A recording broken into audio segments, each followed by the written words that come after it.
सामने वाले ओटले पर कपड़े धो रही थी कि तभी वहां से गुजर रही कार पर उससे गंदे पानी के छींटे पड़ जाते हैं। उसके घर से कुछ दूरी पर कार रुकती है। घबराई हुई स्वाति कार के पास जाकर, मुझे माफ कर दीजिए, गलती से गंदे पानी का छींटा आपकी कार पर पड़ गया, मैं अभी साफ कर देती हूँ।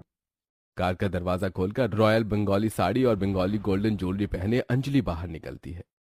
अरे आप तो हर्षवर्धन हवेली की बड़ी बहू अंजलि जी हैं, प्लीज मुझे माफ कर दीजिए। आप इतना घबरा क्यों रही हो? मैंने तो आपको कुछ कहा भी नहीं, और कार पर सिर्फ गंदा पानी ही तो पड़ा है, कौन सा कोई बड़ा नुकसान हो गया। आप शांत रहिए। मैंने जैसा सुना था हर्षवर्धन हवेली की बहू बिल्कुल वैसी है, एकदम सभ्य और शांत।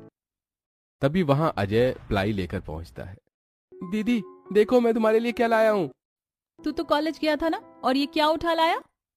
अरे दीदी मैं कॉलेज ही जा रहा था, लेकिन रास्ते में पड़ने वाली कबाड़ी की दुकान में ये बहुत सस्ते कीमत पर बिक रही थी, तो मैं इसे तुम्हारे लिए ले आया।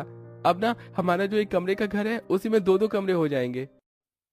तू कहना क्या चाहता है, मैं समझी नहीं हूँ। मैं कह रहा हूँ कि मैं इस प्लाई से कमरे के बीच में एक पार्टीशन बना दूंगा, जिससे ना तुम्हारे लिए एक अलग कमरा बन जाएगा। तुम वहाँ आराम से रह सकते हो, जो चाहे वो कर सकते हो, तुम्हारी प्राइवेसी बनी रहेगी। तू पागल है क्या? मेरे होते हुए एक कमरे के घर के दो कमरे नहीं होंगे। जैसे हम एक साथ रहते आए हैं, एक साथ खाते हैं, सोते हैं, उठते हैं, बैठते हैं, जब तक मैं इस घर में हूँ तब तक ऐसा ही रहेगा, हम सब एक साथ ही रहेंगे। स्वाति की बातें सुनकर अंजलि उससे इम्प्रेस हो जाती है। ये लड़की भले ही गरीब है, लेकिन इसकी सोच कितनी अच्छी है, ये मेरे काम आएगी।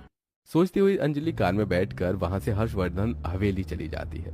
वहां हॉल में कोट पैंट पहने पृथ्वीराज स्टाइलिश साड़ी और उसी की मैचिंग गोल्डन ज्वेलरी पहने आस्था सोफे पर बैठे आईपैड में लड़कियों के बायोडेटा अपने बेटे आयुष्मान को दिखा रहे हैं।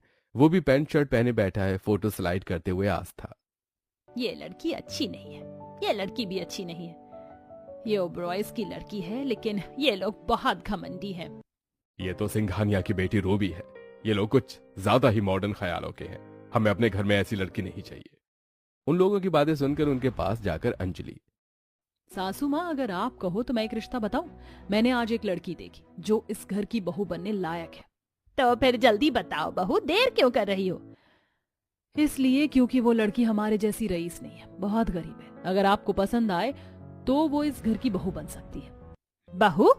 तुम जानती हो ना कि हमारे घर का स्टैंडर्ड क्या है, फिर तुम एक गरीब लड़की को? हाँ बहू, अपने स्टेटस का तो ख्याल करो। उन लोगों की बातें सुनकर अंजलि की नंद रत्ना भी स्टाइलिश गाउन पहने वहां आती है। भाभी जी आप जानती हो ना हर्षवर्धन हवेली के स्टैंडर्ड के बारे में। अगर गरीब घर की बहू आ जाएगी, मतलब मेरी भाभी बन जाएगी, तो फिर मैं उसे अपने फ्रेंड से कैसे इंट्रोड्यूस करवाऊंगी? क्या कहूंगी उनसे कि वो किस फैमिली से बिलोंग करती हैं? भाभी जी आप रॉयल फैमिली से हैं, आपको इस घर का रहन सहन पता है। मुझे गरीब घर की लड़की नहीं चाहिए, मुझे तो अपने ही लेवल की पत्नी चाहिए। देखिए, अमीर घर में पैदा होना और गरीब घर में पैदा होना सब किस्मत की बात है।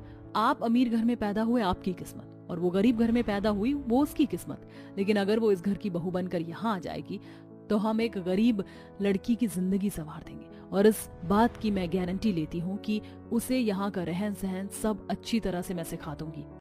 लेकिन बहू, उसकी खानदान, फैमिली, पापा जी, वो लड़की एक बार हर्षवर्धन खानदान से जुड़ जाए, वो भला किसी खानदान की पहचान की मोहताज कहाँ रहेगी?